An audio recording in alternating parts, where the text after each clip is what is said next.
প্রিয় শিক্ষার্থীরা, তোমরা সবাই কেমন আছো? আশা করি সবাই ভালো আছো। আমি তোমাদের মাঝে দীর্ঘদিন পর আবার হাজির হয়েছি। আমি অষ্টম শ্রেণীর শিক্ষার্থীর জন্য আজকে একটি ক্লাস নিয়ে হাজির হয়েছি। গণিতের অধ্যায় হচ্ছে প্যাটার্ন। এক অধ্যায়ের প্যাটার্নের উপর গাণিতিক সমস্যা নিয়ে আলোচনা করব। তো তোমরা আসলে প্যাটার্ন সম্পর্কে জানতে গেলে বিষয়টা তোমাদের কাছে সম্পূর্ণ নতুন মনে হবে। আসলে ইতোপূর্বে তোমরা কখনোই প্যাটার্ন সম্পর্কে কোনো ধারণা পাও নাই। আসলে প্যাটার্নটি খুব সাধারণ একটা জিনিস। যেমন আমরা ছোটোকালে যেমন ছোটোদেরকে খেলতে দিই, দেওয়ার পর দেখবো বিভিন্ন কালার ব্রণ থাকে, যে বিভিন্ন কালার থেকে তোমাদেরকে যদি বলা হয়, বাচ্চাদেরকে যদি বলা হয় লাল লাল বর্ণগুলো এক জায়গায় করো, সাদাগুলোকে এক জায়গায় করো, সবুজগুলোকে এক জায়গায় করো, এইভাবে যে বাচ্চারা আলাদা আলাদা করে নেয়, এটা কিন্তু একটা প্যাটার্নের খেলা। এবার আমরা সংখ্যা নিয়ে খেলা খেলতে পারি। যেমন বলতে পারবো যে এখানে 5 দ্বারা বিভাজ্যগুলো একত্র করো, 3 দ্বারা ভাগ করাগুলোকে একত্র করো। এটাও একটা প্যাটার্ন বলা যেতে পারে। তো প্যাটার্ন হচ্ছে আসলে মানে একটা সিস্টেম। তারপরে যেমন তোমাদের বিভিন্ন বাসা বাড়িতে দেখবা বিভিন্ন ডিজাইন থাকে, জানালার মধ্যে কাজ করা থাকে, এটাও এক ধরনের প্যাটার্ন। হ্যাঁ, তো আমরা মূলত যেহেতু এটা গণিতের বিষয়, তাহলে গণিতের প্যাটার্ন নিয়ে আমরা আলোচনা করব। তো গণিতের প্যাটার্ন জানতে গেলে আমাকে যেমন গণিতের কতগুলো মানে সিস্টেম দেখতে হবে। যেমন সেই সিস্টেমগুলোর মধ্যে যেমন আমি এখানে ছবিতে দেখতেছো কতগুলো সংখ্যা দিয়েছি। যেমন এখানে 3 দিয়েছি, 10 দিয়েছি, 17 দিয়েছি, 24 দিয়েছি। যদি আমরা একটু ভালো করে লক্ষ্য করি, দেখবো যে প্রত্যেকটা সংখ্যার মধ্যে একটা পার্থক্য কাজ করছে। যেমন এখানে 3, 10, 17, 24 প্রতিটা সংখ্যার মধ্যে দেখবা, তুমি যদি খেয়াল করো, 3-এর পরে 10 মানে 7 বেড়েছে, 10-এর পরে 17 মানে 7 করে বেড়েছে। আবার কোনোটা দেখবা 3 করে বাড়বে, কোনোটা 4 করে বাড়বে, কোনোটা 5 করে বাড়বে। এই যে পার্থক্যটা যদি একই ধারাবাহিকভাবে হয়, তখন সেই সিরিজটাকে বা সেই সিস্টেমটাকে আমি একটা প্যাটার্ন হিসেবে ধরে নিতে পারবো। তো আশা করি প্যাটার্নটা বুঝতে পেরেছ। এবার আমরা প্যাটার্ন এর কিছু গাণিতিক সমস্যা করার চেষ্টা করি। যেমন আমি এখানে তোমাদের গণিত বইয়ের প্রথম যে নিয়মটা পেয়েছি, সেই নিয়মটা হচ্ছে যে প্রদত্ত প্যাটার্নগুলোর পরবর্তী 2টি বা 3টি পদ বের করো। যেমন এখানে সবগুলোই প্যাটার্ন আছে, আমি 11টা সংখ্যা দিয়েছি, 11টি প্যাটার্ন দিয়েছি। প্রত্যেকটা প্যাটার্নই আমরা একই নিয়মে করতে পারবো।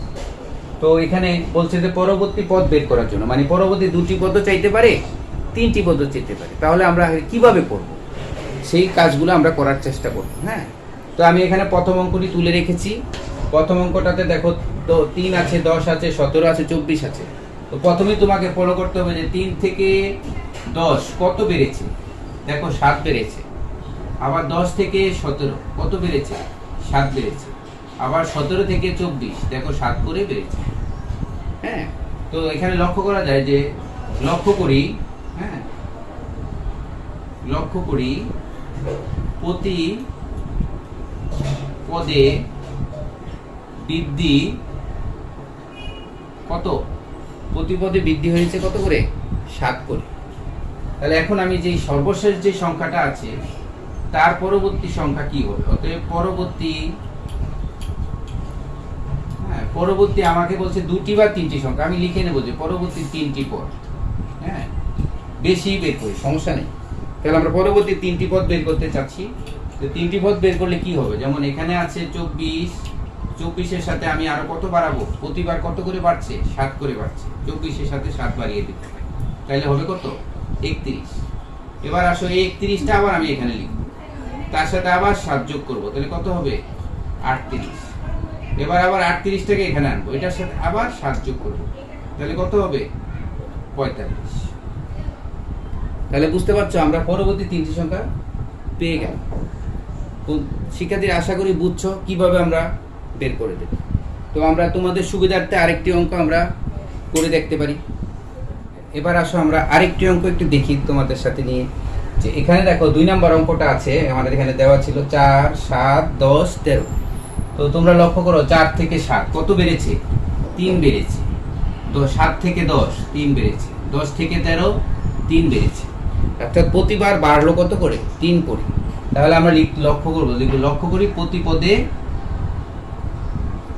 প্রতি পদে বৃদ্ধি পেয়েছে কত, প্রতি পদে বৃদ্ধি পেয়েছে 3, তাই তো। তাহলে 3 করে বেড়েছে।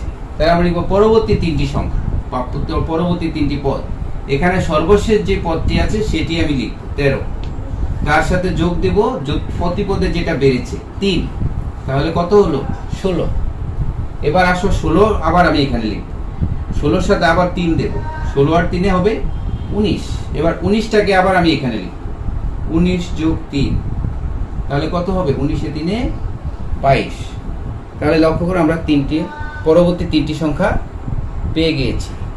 তো আশা করি তোমরা এইভাবে বাকি অঙ্কগুলো করতে পারবে অবশ্যই।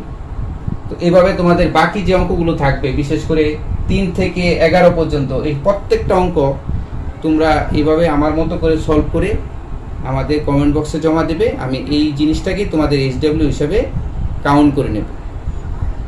আসো আমরা এবার পরবর্তী নিয়মে চলে যাই। এবার আমরা আরেকটা নিয়ম শেখাবো, এটা হলো দ্বিতীয় নিয়ম। তো দ্বিতীয় নিয়মে বলেছে যে প্রদত্ত প্যাটার্নগুলোর সাধারণ পদ বা বীজগাণিতীয় রাশি নির্ণয় করো। অর্থাৎ এই যে প্যাটার্নগুলো দেওয়া আছে এগুলোর সাধারণ পদটা কি হবে, মানে কমন পদটি কি হবে। তো সেটা আমরা কিভাবে করব সেটা আমরা তোমাদের এখন শেখাবো। তা আমি প্রথম অঙ্কটি তুলে রেখেছি। এখানে এই সাধারণ পদ বের করার জন্য তোমাকে প্রথমে জানতে হবে যে এখানে প্রতিবার কত করে বাড়ছে। আগের মতো একই নিয়মে দেখতে হবে যে প্রত্যেকবার কত করে বাড়ছে। তাহলে এখানে প্রতিবার কত করে বাড়ছে আমরা দেখতে পাচ্ছি, প্রতিবার 7 করে বাড়ছে। ঠিক আছে, তাহলে আমি কি করব, এখন আমি লিখবো অতএব প্রথম পদ সমান সমান লিখে, এই যে এখানে পার্থক্যটা যে 7 পেলাম, এই 7 আমি সবার আগে লিখে নেব। তাহলে 7-এর সাথে লিখে প্রথম পদ বললে 1 দ্বারা গুণ করব, 7 7। এখন এখানে আমি কত পেলাম, 7 পেলাম, কিন্তু আমার এখানে ছিল কত, প্রথম পদ ছিল 3, প্রথম পদ 3 ছিল। আমি এখানে ইচ্ছা করলে 3 লিখে নিতে পারি। 3কে আমি লিখবো 7 গুণ 1, তাহলে বেশি লিখে ফেলছি। আমার কাছে ছিল 3, আমি লিখে ফেলছি 7, তাহলে আমি কত বেশি লিখলাম, 4 লিখলাম। এটা আমি এখানে মাইনাস করে দেবো। তাহলে 7 গুণ 1 বিয়োগ 4।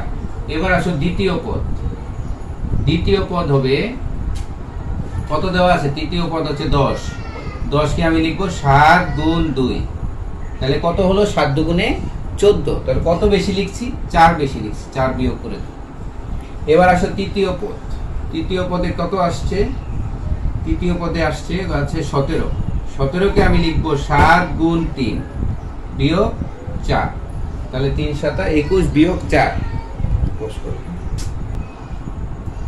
এবার আসো চতুর্থ পদ কত আসতেছে, চতুর্থ পদ হচ্ছে 24, 24কে আমরা লিখবো একইভাবে 7 গুণ 4, তাহলে 4 7 28, সেখান থেকে আমি 4 বিয়োগ করবো, তাহলে আমি 24 পেয়ে যাব। লক্ষ্য করছো যে প্রতিবার পার্থক্যটা একই রকম আসছে, যেহেতু আমি বেশি লিখেছি এই জন্য মাইনাস করে দেবো। তাহলে এরকম 7-এর সাথে 1 গুণ, 7-এর সাথে 2 গুণ, 7-এর সাথে 3 গুণ, 7-এর সাথে 4 গুণ, অর্থাৎ প্রথম পদের সাথে প্রথম পদ বললে 1 গুণ হবে, দ্বিতীয় পদের সাথে 2 গুণ হবে, তৃতীয় পদ বললে 3 দ্বারা গুণ করবো, চতুর্থ পদ বললে 4 দ্বারা গুণ করবো, এবং একই ডিফারেন্স 7 বারবারই আসে। তাহলে এইভাবে লেখার পরে তাহলে আমি এরকম একটু গ্যাপ দিয়ে দেব। তাহলে আমরা এখন লিখবো যে অতএব কতম পদ, যদি কতম পদ চাই তাহলে এখানে 7 গুণ ক লিখবো বিয়োগ 4, মানে কতম পদ মানে ওই যে এখানে 1 2 3 4, কতম পদ বললে ক লিখে দেবো। তাহলে 7 ক, তাহলে সমান সমান কত আসছে, 7 ক বিয়োগ 4। এটা কি আমরা লিখতে পারবো সাধারণ পদ। তাহলে সাধারণ পদ কি হচ্ছে 7 ক বিয়োগ 4, অর্থাৎ বীজগণিতীয় রাশি,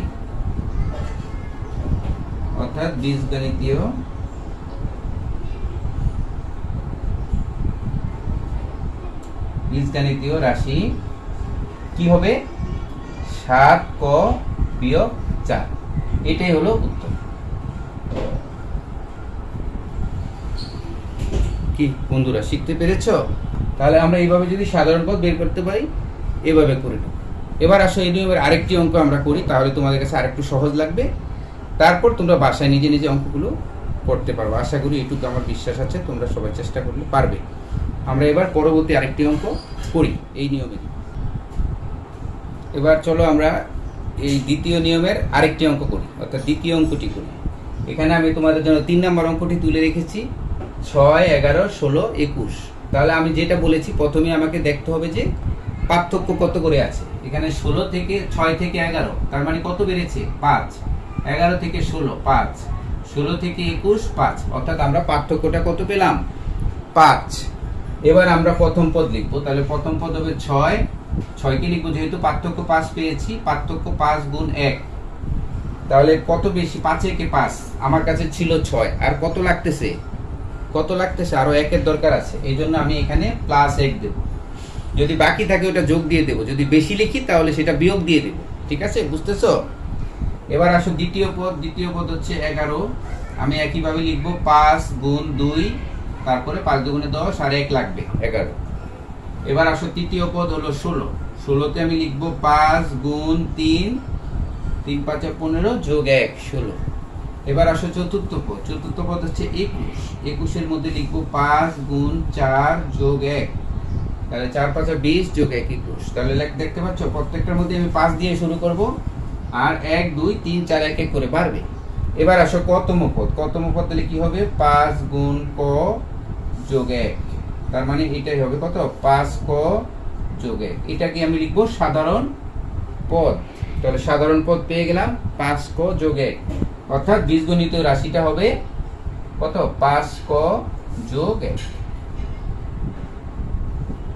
বীজগণিত রাশিটা হবে 5 ক যোগ 1। কি বোঝা যাচ্ছে? অনেক সহজ, তাই না? এইভাবে তোমরা আশা করি প্রত্যেকটা অঙ্ক কি করতে পারবে। এখন এইভাবে বাকি অঙ্কগুলো, সবগুলো অঙ্ক 11 পর্যন্ত যতগুলো অঙ্ক আছে সবগুলো অঙ্ককে তোমরা এইচডব্লিউ খাতায় করে আমাদের কমেন্ট বক্সে জমা দিয়ে দিবে, এবং এটাই আমরা এইচডব্লিউ হিসেবে কাউন্ট করব। তো তোমাদের মাঝে আমি সরাসরি আমরা জুম ক্লাসে বা মিটে জয়েন করব, তোমাদেরকে গ্রুপে আমি লিঙ্কটা দিয়ে দেব। সপ্তাহে হয়তো 1টা বা 2টা ক্লাস তোমরা লিঙ্ক গ্রুপে বা মিটে পাবা, সরাসরি আমার সাথে কমিউনিকেট করতে পারবে। আর আমি সাথে সাথে ভিডিও দিয়ে দেব, তো ভিডিওগুলো তোমরা দেখবে। তো আশা করি এই কাজ দিয়ে এই বছরের যাত্রা শুরু হোক।